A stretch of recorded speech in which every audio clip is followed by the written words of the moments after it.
Sí. Bueno. Veig molta gent. Veig molta gent. No vols... Me n'alegro perquè molts tenia moltes ganes que vinguéssiu, vosaltres som família. Bé, molt bé. Abans, bona nit, abans de res, voldria fer uns agraïments, sobretot a Jordi Mauri i a lo carrer de l'Havana per l'oportunitat que ens donen de presentar, de debutar en els monòlegs de la magnitud de la tragèdia i per apostar per l'humor a Tortosa. També agrair a Ràdio Tortosa perquè fa cosa de 6 anys, el 2007, van decidir que dos individus podien campar a sus anchas per la ràdio, desatant la locura i fent un programa de ràdio, així, a su bola. I bueno, doncs que jo estigui ara aquí dalt és una mica culpa vostra també. I també donar les gràcies a la Mare Déu de la Cinta perquè, vamos, per cuidar-nos a tots des de dalt i perquè si jo ara estic aquí, si això no és un miracle d'ella, jo no ho entenc.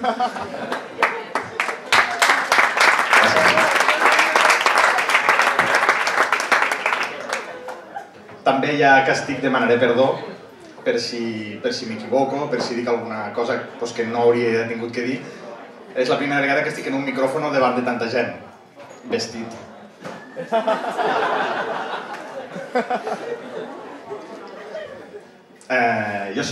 Me presentaré, jo soc Alberto. Alberto Rodolfo Lamote de Griñón, Aranda, 22 centímetres. De DNI, és molt gros. Sí, és així, és real el nom. Jo quan era petit vaig tindre una professora que va entrar al col·legi recent acabada la carrera. Havia acabat al juny, va començar el curs al setembre i passant llista, quan va arribar el meu nom i el va acabar de dir, ja li feia la festa de jubilació.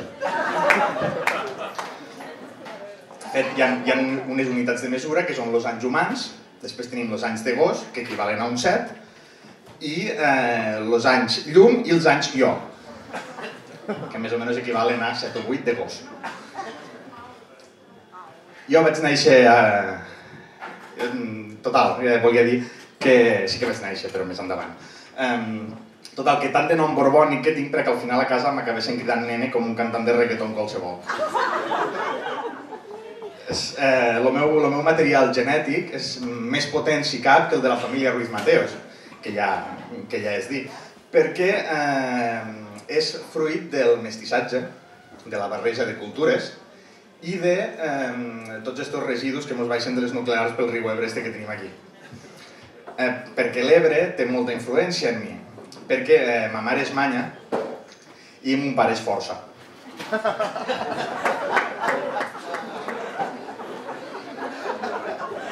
És finet, este. Jo vaig néixer aquí a Tortosa, ciutat de naixement i d'acollida de grans il·lustres com Belén Fabra, Carmele Marchante o el Padre Apeles. Ciudadanos top, que diria algú. O sigui, que si demà se compra una casa aquí a Falete, tenim pòquer d'asos. I de passo, escolta, reina de festes de la Cinta. O jo, per exemple, el proposaria per alcalde. Podria ser perfectament la nostra Rita Barberà. Ser el petit de 4 germans, que és el meu cas, si no, no l'explicaria, té els seus pros i els seus contres.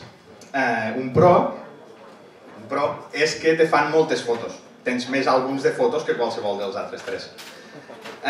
Una contra és que te disfracen de coses ridícules per a fer-te totes aquestes fotos que te fan. Un pro és que, com tens 3 germans que es van tornant per a cuidar-te, els pares no s'han de gastar diners en canguros, en cuidadores, etc.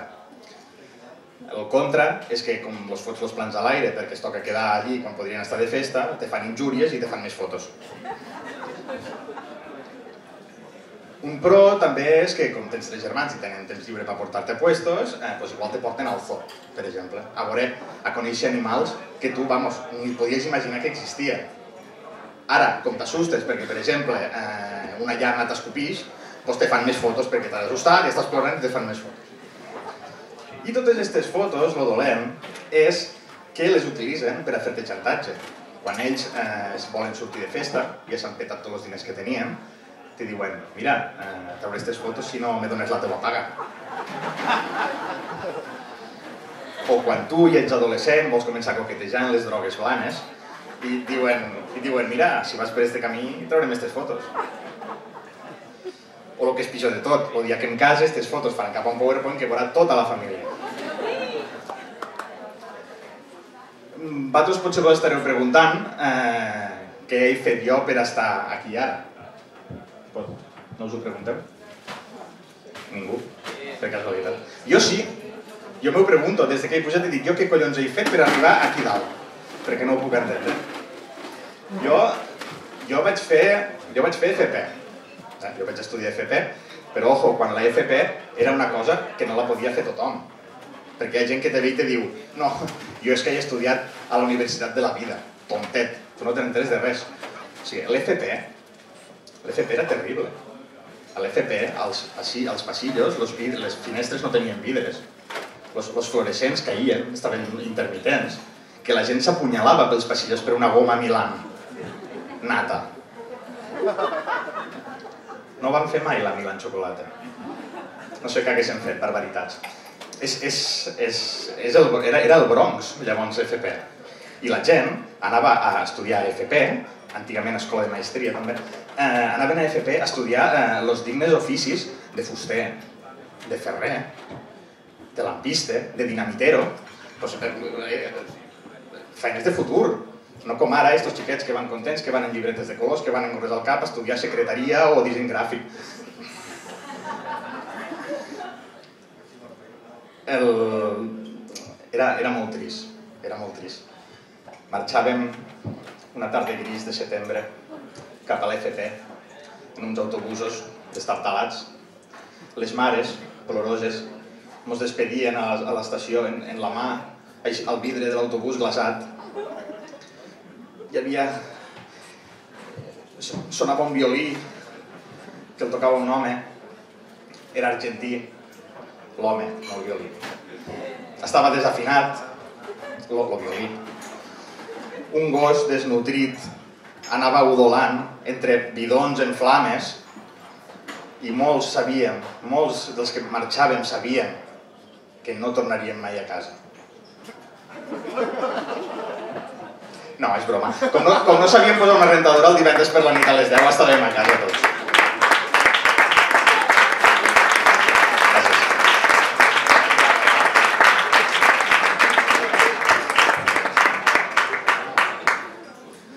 Jo, per sort, vaig poder accedir a uns estudis de futur i me vaig fer rebobinador de cintes de VHS i de casset, convertint-me en el millor rebobinador de Pretty Woman de tots els videoclubs de la província. I les cintes de casset de Nino Bravo les vaig arribar a rebobinar tant i tan ràpid que al final pareixia que cantava Freddie Mercury. Però ara he aconseguit evolucionar i sóc autònom. Treballo pel meu compte, estic aixecant el país en les meves mans. Però al ritme que anem, juraria que sóc l'únic. Los autònomos som los X-Men de la classe treballadora. Tenim superpoders. Com per exemple, la superelasticitat de la jornada laboral, pagar IVA hasta per traure't un moc quan estàs en el cotxe al semàfor esperant, o fer pressupostos més ajustats que el tanga de Jorge Javier Vázquez. Los autònomos, com a classe especial que som, sobrevivim en una dieta rica de cafès de màquina, de Red Bulls i de Ducados. Mentolat, que no dona pena més. Però és que és normal que siguéssim uns superherois.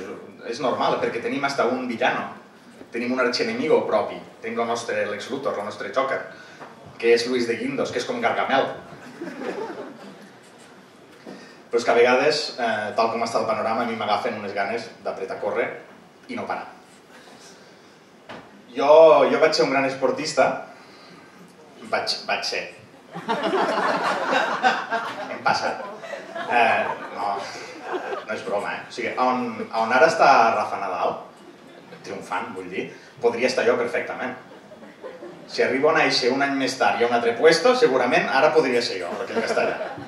Però vocalitzant bé.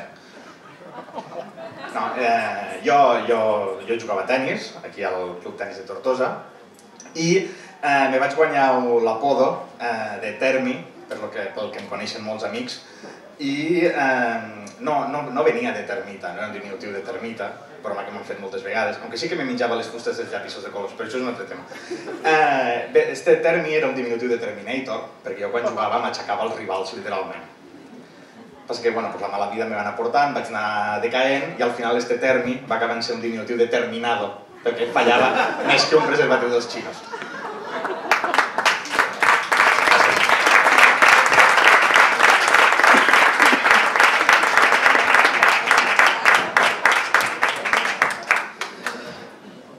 Sí, hi ha moltes coses en esta vida que no se m'han donat bé. Algunes encara ara. Una d'aquestes coses que no se m'ha donat bé són les dones. He tingut menys sort que Carolina Ferrer en les audiències. Jo vaig patir una malaltia d'adolescent, que la pateix un 90% dels adolescents d'este país. El que passa que alguns se queden potser així hasta que es moren, no? Però normalment se te passa. És una malaltia que el que et fa és que t'incapacita a tu com a persona per a lligar o per a tirar-li la canya a aquella noia que a tu t'agrada tant, però en canvi ets capaç d'aguantar tots els rotllos que ja t'explica sobre els tios que a ella li agraden i que són uns capullos. És com una castració química, tu estàs mort per dins. Això passa perquè afecta al sistema nerviós simpàtic i tu, de cara a aquesta persona, ets com un osito de peluche enorme en un llacet rosa perquè ella s'abraci i li conta totes les seues històries. En el meu cas, més enorme encara. Però, bueno, sí que és veritat que va haver un estiu, el verano de l'amor, no? Que m'haig enamorat molt, molt d'una xica. Carme, seria. I, veus, la coneixen. La coneixen, sí, és veritat. I clar, jo estava molt enamorat, però no podia parlar en ella cara a cara, com Rajoy en la premsa, o sigui, era incapaç. I llavors la videoconferència no es portava. I un dia vaig dir, tinc que armar-me de valor, tinc que parlar en ella, vaig estar entrenant-me, vaig fer un Stanislavski en l'espill, vaig estar entrenant-me, i al final un dia em vaig plantar davant d'ella i li vaig aconseguir dir unes paraules. El que passa, que crec que no se'm va entendre del tot, perquè quan vaig acabar me va dir, Jesús, jo allí em vaig posar nerviós, vaig començar a suar i vaig sortir d'allí disparat. El que se coneix com fer un Pistorius. Llavors, clar, jo estava molt, molt enamorat, la seguia pel carrer, amagant-me pels portals. La trucava a casa moltes vegades, perquè em trucaves als fixos, analògicament. Podies trucar impunement sense que sapiguessin qui eres. I clar, quan despenjava el telèfon jo em posava nerviós i penjava. I ho vaig passar molt malament. Però, bueno, ja en el temps hem anat perdent el contacte, hem seguit cada un camins diferents i, bueno, també per no sé què d'una ordre d'allunyament que no...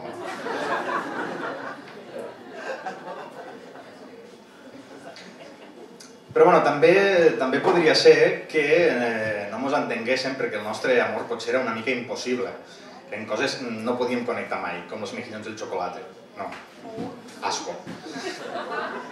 Per què? Doncs perquè ella era molt fan de Star Trek i jo sóc més de la Guerra de les Galàxies.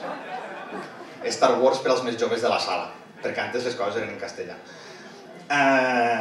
I clar, jo això no ho puc canviar, jo a mi no em puc canviar. I això, jo quan vaig néixer, me van donar a un senyor, alt, poderós, amb una barba negra, una veu profunda, i se'm va quedar mirant i em va dir «Yo soy tu padre». I em va tirar una bocanada d'educado.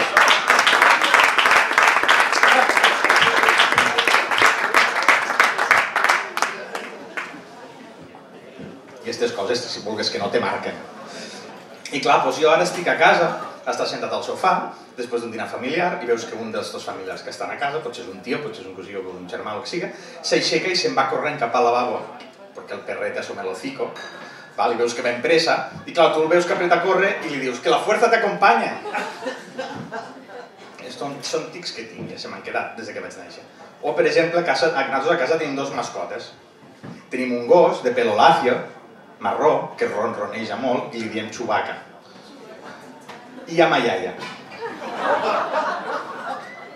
Sí, us ho explico. Perquè ma iaia va tindre un problema a les cordes vocals i no parla. Va en una cadira de rodes elèctrica i perquè si piéssim que vol té un aparatet que fa sorollets i els apreta quan fa sonidos i li diem R2D2.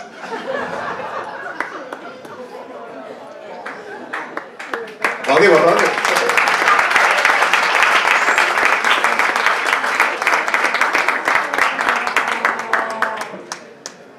Sí, tinc una família terrible. Però farem una cosa. Com tinc molta família, perquè han sigut tots molt productius, i com ja sabeu, els apellidos són XXL, quasi que vinc un altre dia i vos conto més coses. Moltes gràcies a tots. Bona nit.